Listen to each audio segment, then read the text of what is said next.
Hi guys, welcome back to my channel Jyoti के तराने। आप सभी को नवरात्रि की बहुत बहुत हार्दिक शुभकामनाएं। आप सभी जानते हैं कि 3 अक्टूबर 2024 से शारदीय नवरात्रि की शुरुआत हो चुकी है।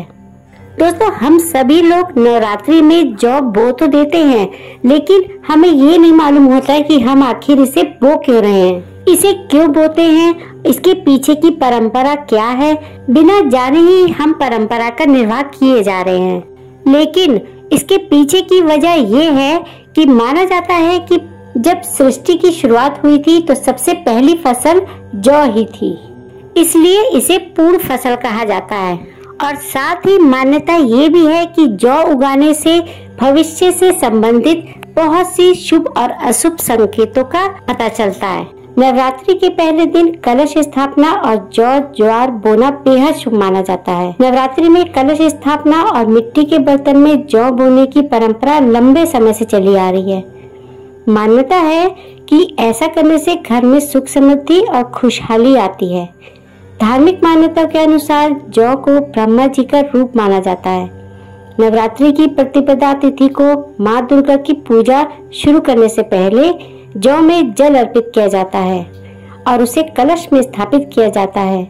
देवी भगवती की कृपा पाने के लिए जौ को बोना महत्वपूर्ण माना जाता है। नवरात्रि में उगने वाले ज्वार कई संकेत देते हैं, तो आइए जानते हैं ज्वार से मिलने वाले शुभ और अशुभ संकेत क्या हैं।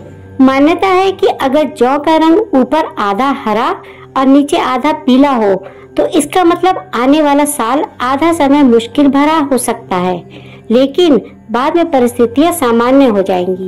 और वहीं यदि जौ का रंग ऊपर आधा पीला और नीचे आधा रह गया तो ये साल की शुरुआत शुभ और बाद के समय में चुनौतियों के आगमन का संकेत हो सकता है।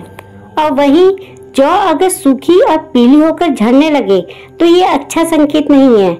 ऐसे में देवी भगवती से कष्टों के निवारण के लिए विधि विधान से पूजा करना चाहिए। और अगर जौ सफेद या हरे रंग में उग रहा हो तो यह अति शुभ संकेत माना जाता है। इससे आपकी पूजा सफल मानी जाती है। ऐसा माना जाता है कि ऐसी जौ का उगना इस बात का संकेत है कि आपके घर से नकारात्मक ऊर्जा दूर हो रही है।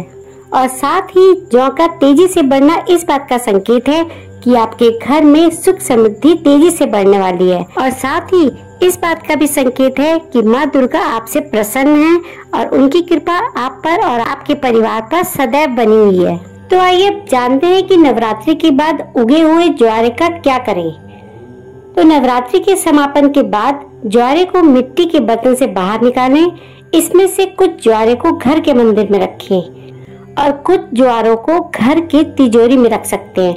घर के सभी लोग अपने पर्स में 1 या 2 ज्वारे रख सकते हैं। इसके बाद बचे हुए ज्वारों को बहती हुई नदी में प्रवाहित कर दें। तो ये जानकारी आपको कैसी लगी मुझे कमेंट सेक्शन में जरूर बताइए। देवी माँ की कृपा आप पर और आपके परिवार पर सदैव बनी रहे, इसी कामना के साथ जय माता दी।